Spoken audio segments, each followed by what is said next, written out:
Today we will launch with the change chart because change is also a verb. Change can be a noun and it's inactive. So we can spend a lot of time talking about change, but not always do change. And change is something that should be in action. We want to be doing something. So today's tool, the change chart, will help you take action. And I'm going to actually show you 3 different ways that you can use the change chart. But before we get started, I'm first going to show you the survey results. And I should mention, if I haven't already, that we are recording today's session, although I don't know that any of you will be speaking, but we just like to make people aware of that. So change management is growing in importance. It's been around for quite a while, and I think it has fallen into like the soft skills, which have had a PR marketing, situation from the day they were started. That's not a good name. But change management is more and more an essential skill for leaders. And there's organizations that are recognizing that, like Project Management Institute. To get your project management professional PMP cert, you now need to demonstrate leadership skills. Which change management skills. In our business architecture course, every time we run it, we're kind of adding a little bit more in on change management and stakeholder management, because if you have a plan that nobody's taking action on, then the plan doesn't really do you any good.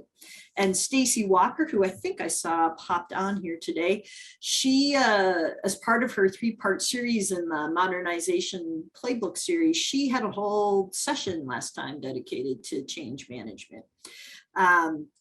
So because change management is becoming more and more prevalent at an enterprise level, we have had a survey out that you could respond to. And so before I get started on the change chart today, I'm going to share those survey results with you. As always, this is a very unscientific survey, but it's kind of interesting to see what's going on. So the context of this survey, change management at your organization, the people that replied, 75% were from education or government. And that doesn't surprise me, because while government sometimes gets a bad rap because we don't do change, I'm going to throw out that government is one of the few people that actually has scheduled changes, so in the forms of elections. And every time there's an election, it can create change for people who work in government. So it's not surprising that, to me, that government and education have a lot of interest in change. So most of the information today are from those groups. Demographics, the organization, over half were large, which we defined as 1,000+ employees. And then the other group was medium, meaning 100 to up to 1,000 employees. And then very few small organizations participated. And the roles. So this is a little bit unusual for our surveys, but we had almost half the people who participated in the survey at the enterprise level. So enterprise architects, business architects, the CFOs, CIOs, CEOs, C-suite, and project management office people were the ones who responded the most, followed by a significant drop, but then those who are running, work in their business units on product development and service development for customers, people who work on operations for their organizations, middle management. I was surprised that HR was such a small chunk, because I feel like with organizational development, HR folks have kind of been the change management at an enterprise level. So I guess all the more important that we're using the change chart today and having more of you engage in change management. And apparently nobody in IT, but I feel like most of the change comes from IT. And so maybe they're busy making change today and didn't have time to respond to the survey. All right, as far as standardizing change management across the enterprise, Not very popular yet, at least with our respondents. So those that are seeing some framework or change management standardization taking place, less than 25%. The maybes, and I have no ideas, I'm going to say count as no's, because if you're trying to standardize something and nobody knows about it, you know, it's either you're not doing it or it's ineffective. So less than 25%. Sorry, there we go. And then standardizing change with a theory or process. Again, low numbers, less than 20% have a specific change management theory or promote a specific change process. And again, I'd say the maybes and no ideas count as no's if they're not aware of the standardization taking place. Change management training. So again, very few organizations require change managements for their leaders. A little bit better number, almost half though, at least offer it to their leaders. High no's on if employees are required to take change management. I kind of think that's a missed opportunity, but but at least you can see that, you know, at least 30%, if you add in the maybes, maybe 40 or 50% feel that there's opportunity for them to take change management in their organization. And then to standardize at a organization, you probably need somebody up at that enterprise level dedicated to change management. And again, you can see the numbers are pretty low, that less than 25% have somebody at the organization level and just a little over have it at the project level.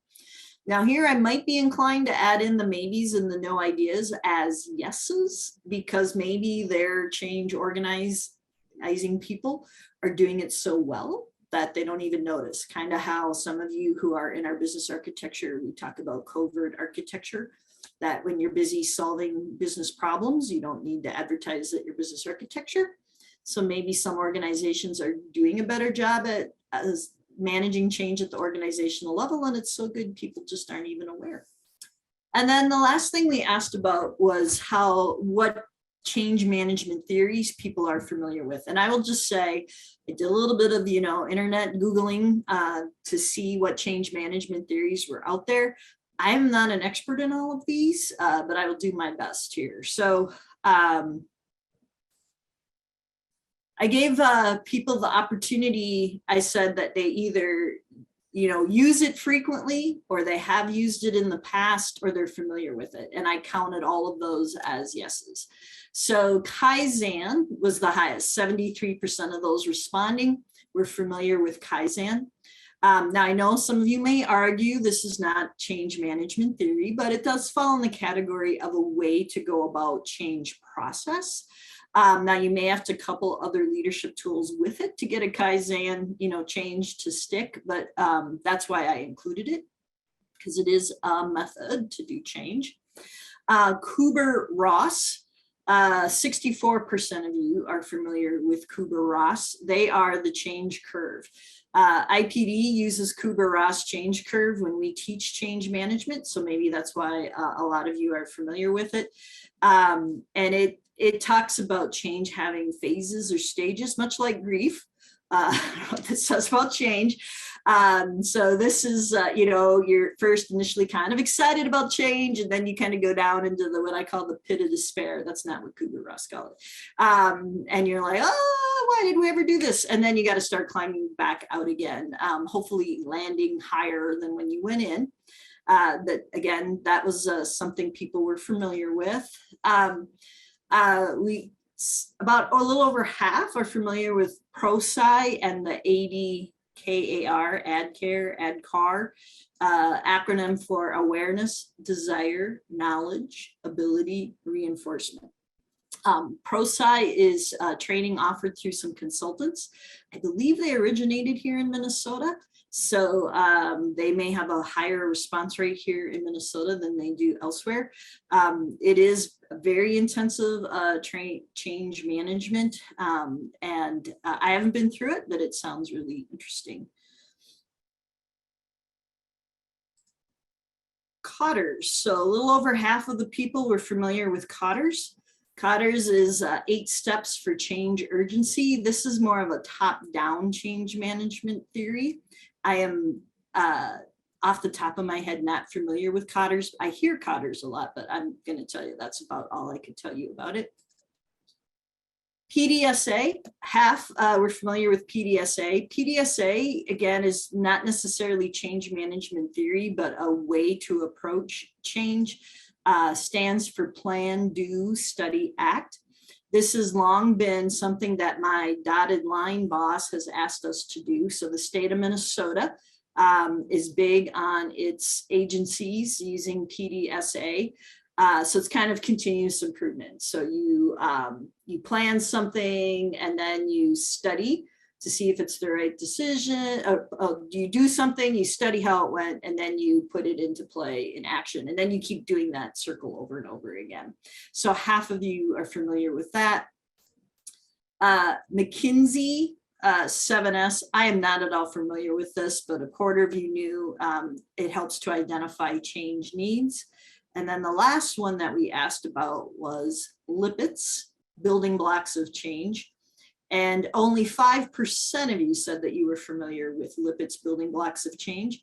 IPD uses Lippitt's in our change management course, and it is actually what I based the change chart on. And so the good news is 95% of you today will probably learn something new based off of the survey.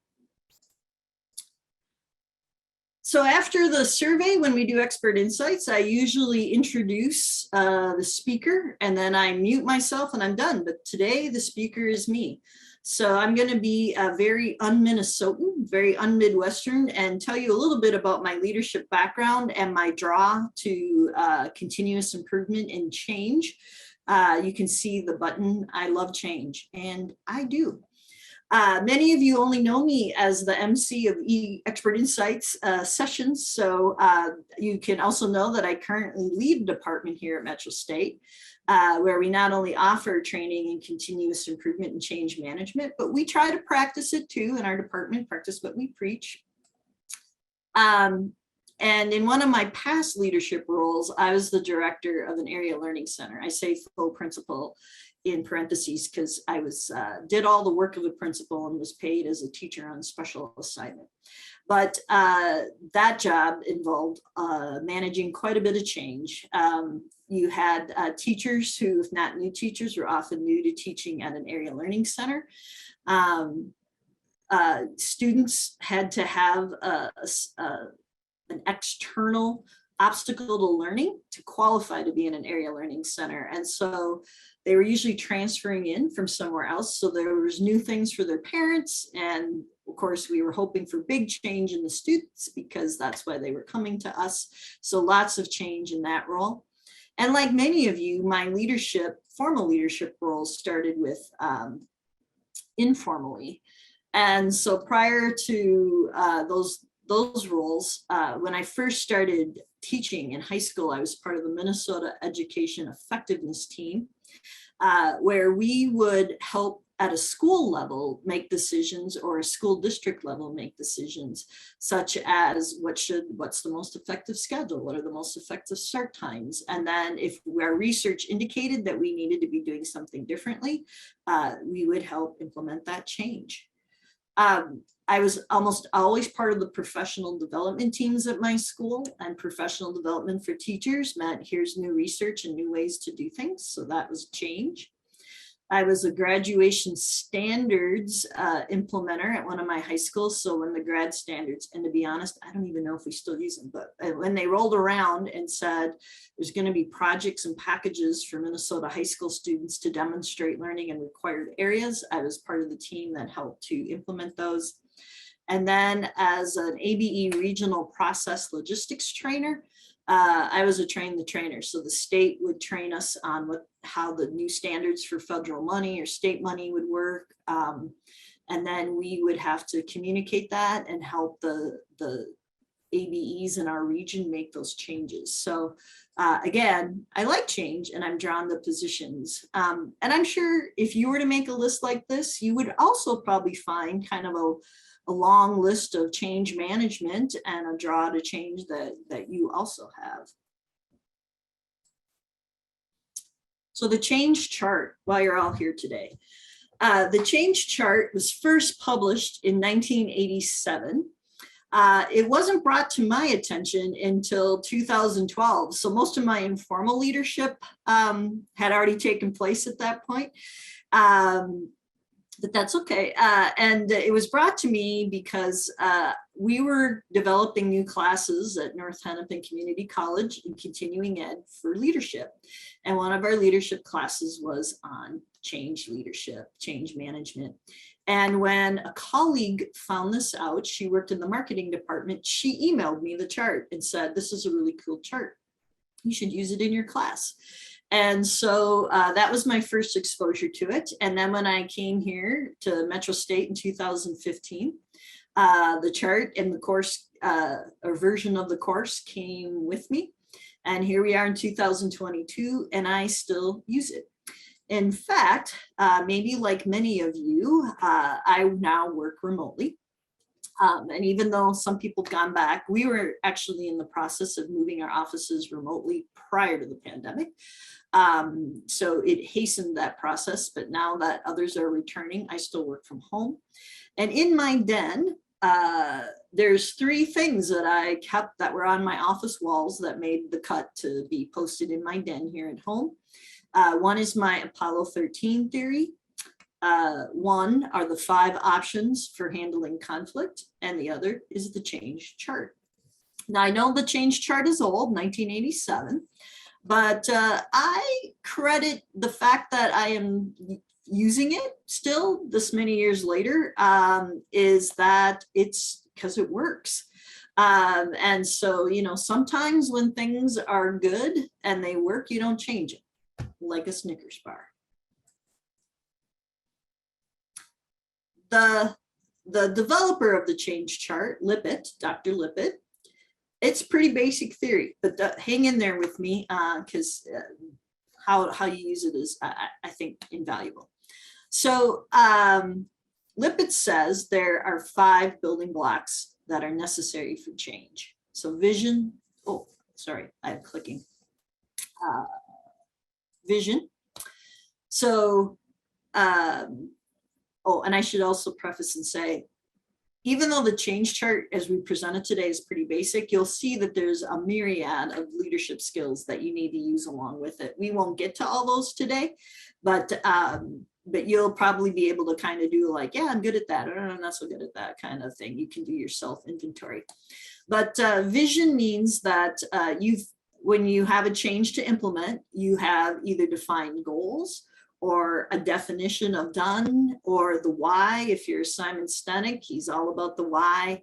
And you haven't just thought about that vision for yourself, but that you have communicated it out to your team or who's ever involved in the change. Skills, and skills is quite simply training. That when you look at the change that you're trying to make, do the people that are making the change have the correct skills? And if they don't, what is your plan for getting them the correct skills?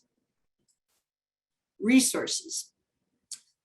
Resources is, it probably could be several boxes, but again, you know, it still gets you kind of in the right spot. So do you have the right people in place for the change? Do you have enough people? If the change is going to generate extra work, do we have enough people to process that work?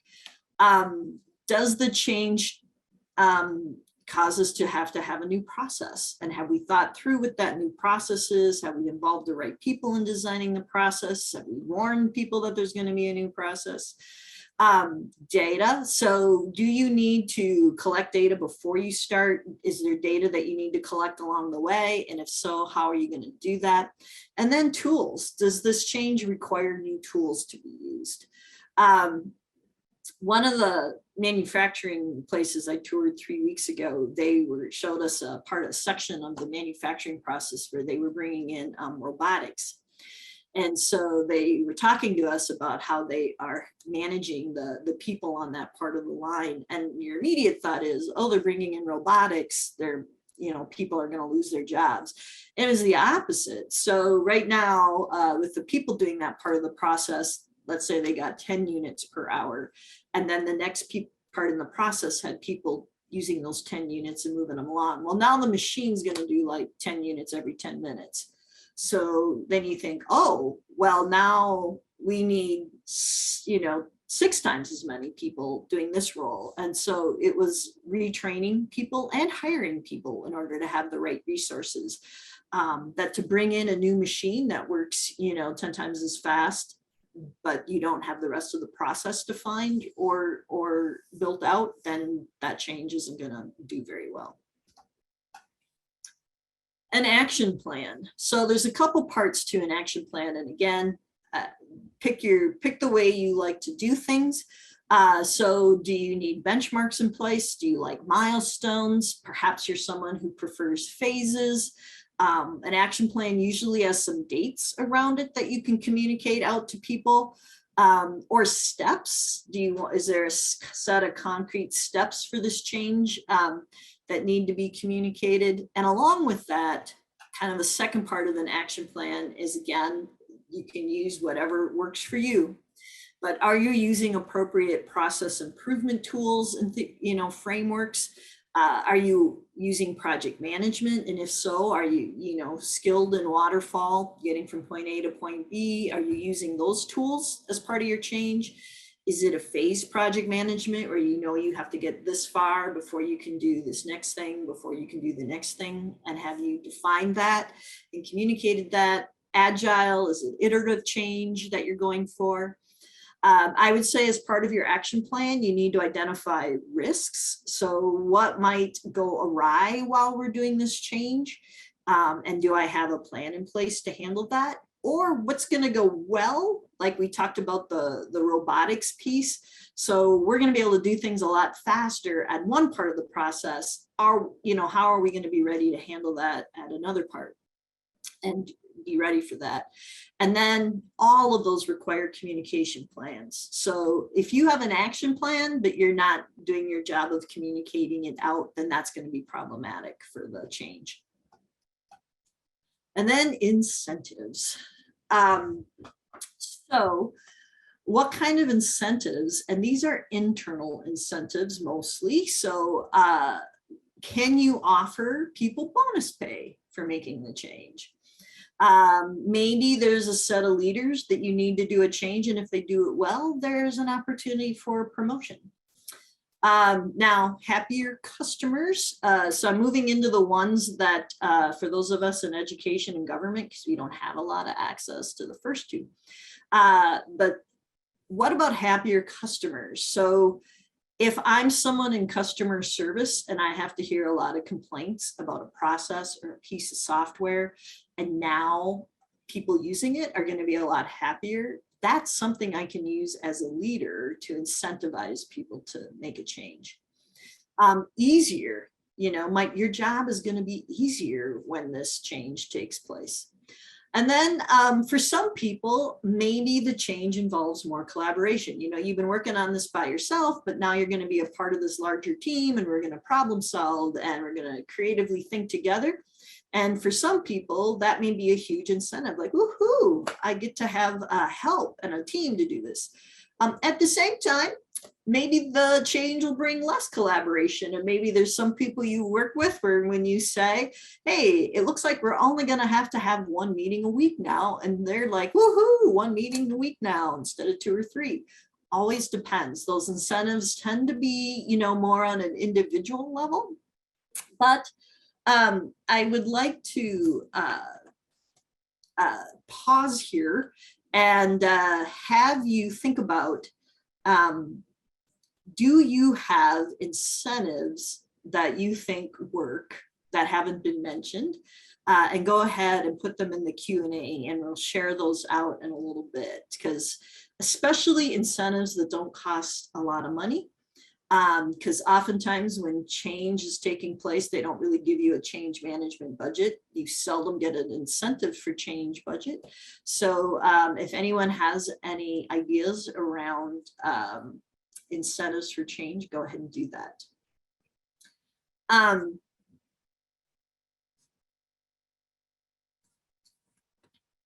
I'm gonna, while you do that, I'm gonna say that this proactive, I'd like to tell you that the proactive method of using the chart, that you say, I got to do this change, let me make sure I have all these building blocks in place. And you kind of use it as a checklist for your change plan. I have to be honest and say, I seldom use the change chart this way. I should use the change chart this way, but I seldom use the change chart this way. So I'm going to, so none of you have so far, looks like, contributed any other better incentives than what I've already listed. That's okay. Oh, wait. We have some in a chat. Have it be part of an OKR goal. So Maria, I am not familiar with an OKR goal. You may have to help us out with that a little bit. And in the Q&A, encouraging others to share examples of their work in communities of practice. Oh, very nice. Yeah. And offering help to them as they get started if they are shy. Yeah. All right. Okay, Maria. Oh, Mary Kay says, we once had cake to celebrate the end of anticipated software. And Maria says, oh, our organization requires us to fill out goals every quarter, and these goals are known as, oh, so making it part of their personal growth plan. Excellent. Yes, should have thought of that. Yeah, anytime that something is tied to that. So thank you.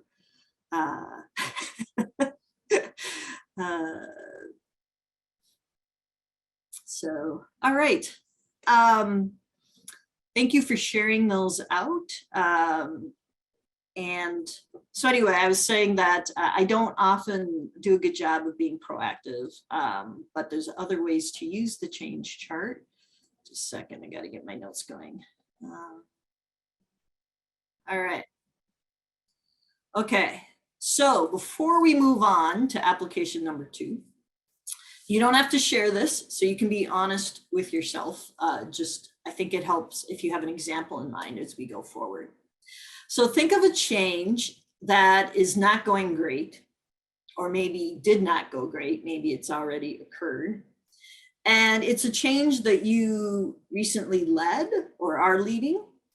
And it could be as a formal leader or as an informal leader, or a change that has been mandated to you, so you don't have a choice in doing it.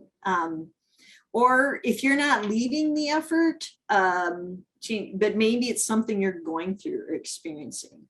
And again, so any of those situations would work, but the one thing that they should all have in common is it's not going great. So have that in mind as we move to the second use. All right. So revealing a second part of the change chart. So change is at the top, that's our goal. And then underneath our goal, it has, I'm calling a list of perceptions. So these are things that people can experience when change is going on.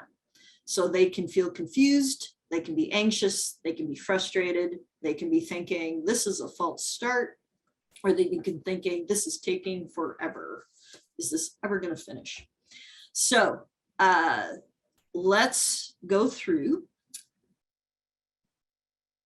confusion.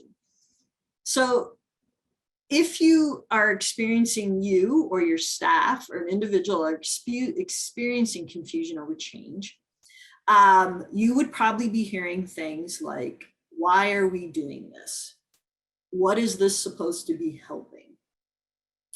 If people are experiencing, or you are experiencing, anxiety with the change, these are some things that you might be thinking or might be saying, or things you might overhear your staff thinking or saying. This is stupid. This is not how we always have done this process. It is time for me to find a new job. So those are the types of statements associated with anxiousness. Frustration. You may overhear, think these things when it comes to being frustrated with a change. This takes so much more time. This is harder. Customers hate this. How much longer are we going to have to keep doing this before they realize how bad it is and we can go back to the way we used to do things? XYZ department never gets things right for us. XYZ department does not understand what we do here in ABC department. So again, that's frustration talking. False start. So if you are experiencing a false start with your change, these could be some things that are happening or you're hearing. So we're going to be launching this process in June. We've had some delays. We're going to be launching this process in July. Hey, we got a few more things to do. We're going to launch this process in September. So pretty easy to associate with a false start. Or you might hear, well, that was a pre-launch. The real launch is going to actually take place. Or with a false start, you might overhear, or you yourself might have these questions. Have we started using this new form yet? Did the new vice president start yet? Did the ABC department start deploying the new software yet? Are we using the new process yet? So a lot of yet questions when there are false starts. And then gradual change. So I was talking to so-and-so from this other department, and they're not using the new form yet. Are we supposed to be using the new form yet? How long are we going to be running these two software programs side by side before we officially switch over to this other one? So those are the types of questions that come with gradual change. So in the Q&A section, if you could please enter common phrases that you hear, or maybe you say or think about change, and include the perception, confusion, anxiety, frustration, false start, gradual change that you think aligns with it. So in the Q&A, enter a common phrase that you hear or say about change, and then the perception you think that goes with it. And while you're doing that, I'm just going to reiterate that the leadership phase clearly needs other leadership skills to go with it. The diagnosis phase clearly needs other leadership skills to go with it. So the big ones here are trust. So for the change chart to work best, you need to be a leader that people trust. Because most of the way that this information is going to come to you is if people come and tell you directly. Now, yes, you can overhear things, but it's better if your staff feels comfortable coming and talking to you, or a fellow leader feels comfortable coming and talk to you. Perhaps your customers are giving you this feedback, or maybe your vendors are like, yeah, you know, this new receipt process, it's not working for us. Excuse me. So you need to be able to be a leader that people feel comfortable that they can trust and be forthright with in order for the change chart to work. And you need some analytical skills. So perceptions should be investigated. So when you hear these things, if only one person is saying it, the thing you should do is verify, is it just this one person and everyone else is afraid to say something? Or is it just this one person? Now, even if it's just one person, you should still address it. But the way you address something that's at a systematic level versus a team level versus an individual level will change depending on. So make sure that you pair your skills, your diagnosis skills with some analytical skills. And I'm going to check the Q&A. So we have, this is just the flavor of the month, and they match that with frustration. And another one is, we always reported to the XXX area. How can we manage, how can we manage matrix leadership? Confusion and anxiety both apply on that one. So yes, thank you for sharing out those. Oh, and it looks like some folks put them in the chat. We did this X years ago and it didn't work. It was a waste of time. Yes, Gabriella, did you later on put in the, you maybe hit the enter and I have to page down to see what you associated with it. The only person who likes change is a wet baby. Oh, my goodness, that's a very literate group of change complainers there.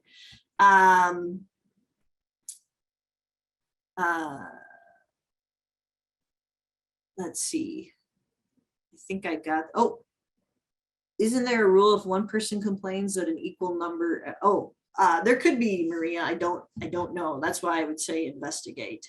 So yeah, so let's see, Gabriella had, we did this X years ago and it didn't work. This is a waste of time. I'm gonna say that's another phase of frustration. And Maria says frustration, confusion. I don't understand why we're doing this. Okay, I can see some of it. I don't agree with all of it. Gradual change. Oh yeah, that's good, right? Where they're kind of half in, half out, right? All right, thank you again for sharing those. All right, oh, sorry.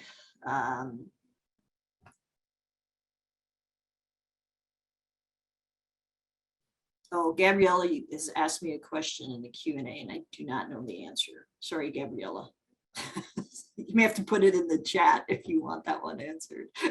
So, all right. Okay. All right. Thank you for sharing those. All right, a moment ago, I asked you to think about a change that's not going great. And I want you to have that keep you in mind. And now I want you to take that, and again, you're not sharing out to the group, just for yourself. I want you to think about the phrases that you are hearing or the phrases that are going in your head around that change. Or what are you overhearing? What are the phrases you're overhearing? And then what are, maybe what are other people coming and telling you? So what's that change that didn't go well or isn't going well, and what kind of phrases are associated with it? And now match those phrases to confusion or anxiety or frustration or false start or gradual change. All right. So you can jot that down somewhere or just keep that in your head. I'm going to give you an example that we can all walk through together. So when I was graduation standards, where teachers had to take their classroom lessons and assessments and they had to repackage them as graduation standards, I heard phrases like, "This is stupid. This is going to ruin education. I do not have time for all this BS paperwork." And directly to me, "I cannot believe that you're wasting your time on all of this stuff. And this will not help kids learn." So if I was hearing those kind of phrases, what in this you can put in the chat, where do you think my fellow teachers were at with their perceptions? Were they confused? Were they anxious? Were they frustrated? Was it a false start? Was it gradual change? So this is stupid. This will ruin education. I don't have time for this BS paperwork. I can't believe you're wasting your time on this, and this will not help kids learn. So what were my people, my fellow colleagues experiencing?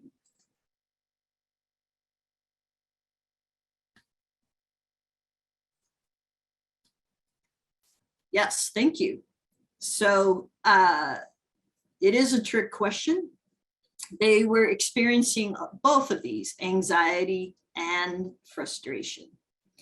And when you're dealing with a large group of people, they won't all necessarily fall into all of them are anxious or all of them are having a false start.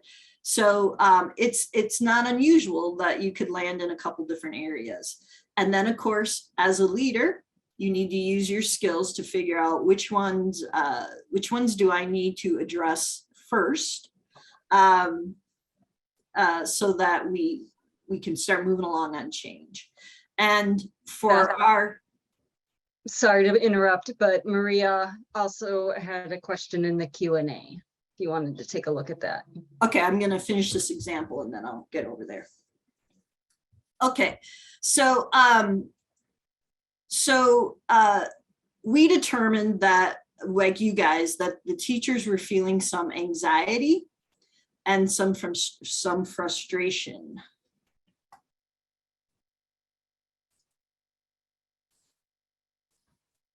All right.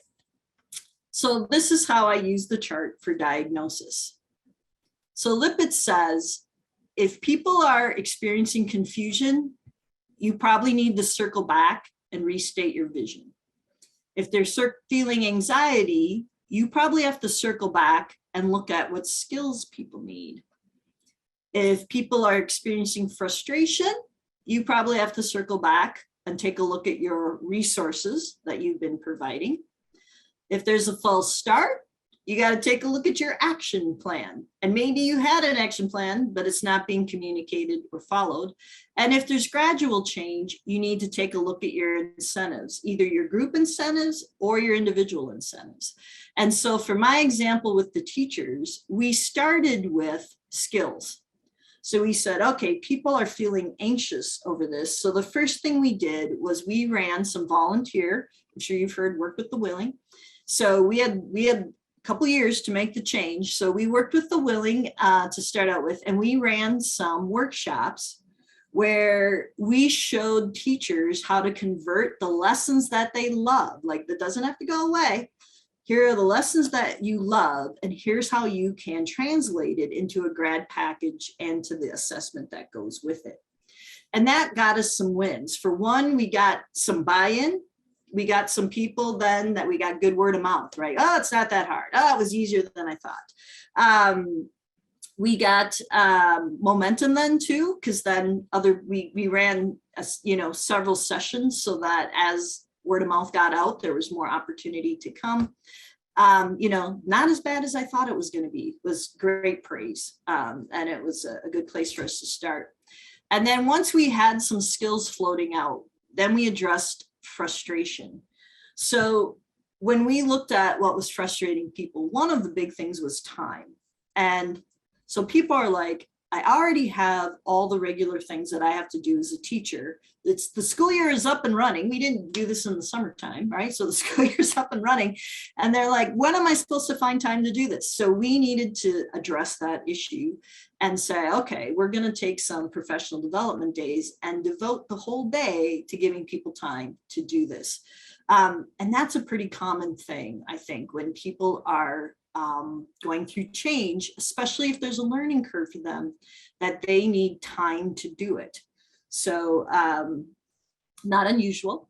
By the time we got to addressing their frustrations, we also had then built up some mentors or coaches for that first wave of trainers.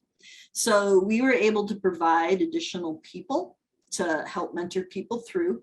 And we were also able to provide examples. So here's a before packet, here's a before lesson, here's what it looks like now that it's in the grad standards. So we were able to give folks more. Now, we didn't get 100%, but we certainly got a lot more, you know, and eventually people retired. No, just kidding. Okay, so let me quick before I move on.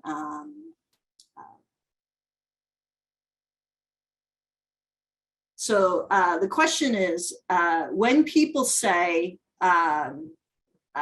so they do what is being asked, but they are not doing it correctly and they really don't care.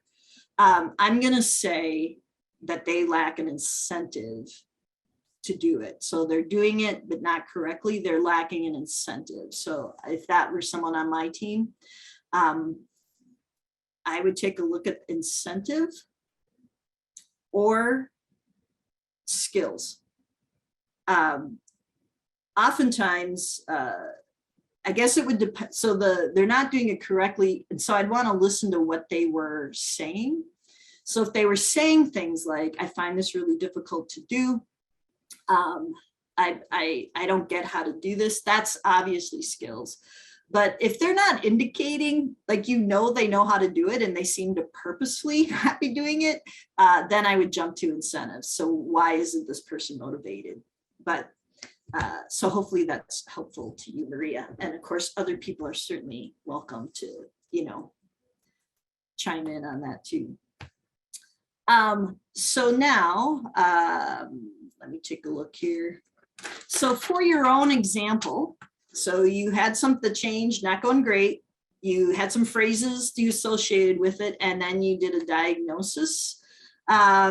So do you feel it matches? So if your own change was frustrating, do you feel like, oh yeah, I can see where there weren't the right resources? Or boy, this flow's been really changed. We really kind of lacked incentives. So for your own example, I'm hoping you see a connection between the perception that you had of the change and what you might do differently to move it along for the next time. And again,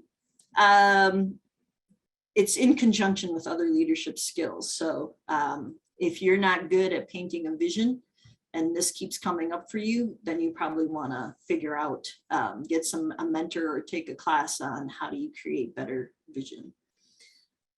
I'm going to say too, in general,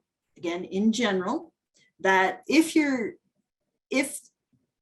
there's a group of people who are struggling with the change, it's more likely that you haven't painted a vision, that you haven't provided resources, or that they're lacking an action plan, because these are kind of things that would go across everybody. And if it's an individual struggling, it's more likely, not always, but more likely to be skills or incentives. Because if everyone else got it, you at some point must have had some of these building blocks in place. And so it doesn't mean that you ignore that one person, but it means you do have to take a look and say, okay, what does this person need if I need them to be moving along with me? So that is how step number two, use number 2 works, the diagnosis. All right, last way that I use the chart is to manage up. So extremely similar to diagnosis. So I'm keeping an eye on the clock. So same thing. You hear things, you observe things, you're analyzing data, maybe you're experiencing it yourself. It's not your change to manage, but you're over here. And so you're like, okay, a lot of people are feeling anxiety about this change. I don't think they have the right skills. It's not your place. It's not your resources, but you could still, you know, kind of ask around, make sure your diagnosis is correct. And then you can use your leadership skills to influence up to the authority or stakeholder who is in charge of the change, and try to provide some guidance. Now, this, of course, a lot of times depends on your relationship with that person, the culture of your organization. So tread lightly. But for instance, if my staff is frustrated because nobody knows how to do the new process, I might go to the person who's in charge of that process and say, you know, my staff is having trouble using the new purchasing software. Can we schedule time for you to walk through it with them? Right. So I realize my staff needs skills. So I'm going to go out and proactively, you know, manage up or cross for that person to get what they need. And if I've asked other department leaders and I have a good relationship, I might also add, if other departments are having the same issue, we would be happy to book a computer lab and invite other departments to learn the process as well. So again, addressing the skills. Vision. So people are doing something and they don't understand why they're doing it. So there's a lack of vision. And when you started to think about it, you're like, you know, I don't really understand either why we're going through this. So you approach the person and you say, you know, there's some question on my team on how the new D2L is our LMS software, how the new D2L feature is supposed to help us create better courses. Can you explain it to me again so that I can share that with my team? So sometimes the person running the change, they don't have time to come down and talk to your team. So you can manage up and get what you need to then go to your team. And in this situation, perhaps if I know other department leaders are having the same issue, I could say, instead of inviting them to come to my team, I might say, you know, if you think other department leaders are having the same problem, could we take 5 or 10 minutes at the next leadership meeting and have you reiterate what that's about? So again, managing up. And then I would say mandates quickly. Mandates, you know, oftentimes those aren't even from your enterprise. Like they come down, especially in government. Federal and state has a lot to say about what government does at other levels. And so as a leader, I have to figure out, we don't have an option to not do it. My organization doesn't have an option to not do it. So what kind of incentives can I provide for them to do the mandate? And so my example for this is when I was working at the Area Learning Center, the state of Minnesota changed how they funded adult basic ed. So in addition to census data and our attendance, they were saying we also had to show a certain amount of progress on standardized tests. And if we couldn't do that, we wouldn't get our full funding. So when I shared this with my team of teachers, they were outraged, right? We don't have time for standardized tests. Our students don't get anything on a standardized test, blah, blah, blah. They were not on board. But we had to do it if we needed the money. So what I said was, you know, I know you don't like the new progress goals sent by the state. However, our money is tied to how well we do. So let's meet this Friday and discuss how we can change our processes to meet the goals with the least amount of disruption to our students, but still make the gains that keep the ability to offer our students these classes. So what was their incentive? They very much were invested in their students. And they wanted to be able to offer classes to the students. And the only way we could keep doing that is if we showed progress. So we had to address it. And that was an incentive they were on board with. And we actually just changed our intake process and changed the order in which we did things. And we tested them right away so that we captured them at the very beginning. And then when we had to test them later on, we automatically had gains. So it wasn't that hard, but we did have to do a little incentivizing to think through that process. So, so that is the managing up chart or the managing up application. Here is the change chart. I will send it out to you, but if you do a screen grab, I encourage you to take Dr. Lippett's name, since as an educational institution, we are all about giving other people credit for their work. And I would also say that you could consider using this to manage your own change. So if you are having change thrust upon you, you can think about how you feel about the change, and then you can self-diagnose and go, oh, maybe it's a new process and it's taking me a long time. So I have to say to my teams, I am frustrated with this new process. It's taking me a long time to do it. I'm going to be booking time off on my schedule to spend more time in the process. And I know that may inconvenience you guys for a little while, but then once I get the hang of it, we'll go back to normal. But I'm pretty frustrated right now and I'm not a help to anybody. So you can, again, self-diagnose, communicate out to folks. I think a lot of times people fall back on, people don't like change. Whenever change doesn't work, people don't like change. And so I would encourage you that if you are part of a change initiative that is limping along or has totally stalled out, that you take a shot at using the change chart and do some diagnosis before you just say, nobody ever wants change. And sometimes I'm going to say that I don't even recognize something as a change. And then I'll hear a staff member expressing anxiety or confusion or frustration. I'm like, oh, I didn't even realize this was a change for that person or for the team. And so I'm like, oh, that's my light bulb to go look at my change chart and start diagnosing. So I will take we're at one, sorry. Who knew I could talk that long? We're at final questions and comments. While we wait for those, I'm just going to do a quick preview. So if you're interested in training from us on our website, this is the most up-to-date information. It takes you to here where you can learn more about our training. Customized training means, regardless of what you read there, we'll tailor it for you. Expert Insights is going to be taking a summer break.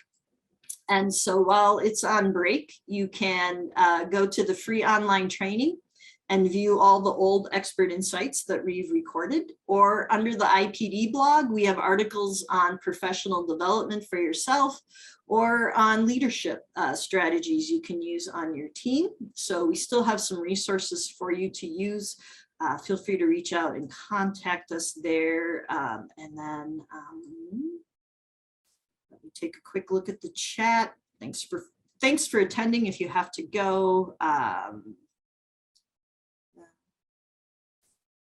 Yep, the SIPOC Maria brings up. You have to understand the inputs and the outputs on either side of your part of the process. So that's correct, Maria. You got to keep an eye on all those pieces as you're moving along. Good point. I don't see any more questions. Thank you for attending, and we'll see you again in August or September. A lot of familiar faces. I know I couldn't greet you individually, but it was good to see you guys again. All right, take care.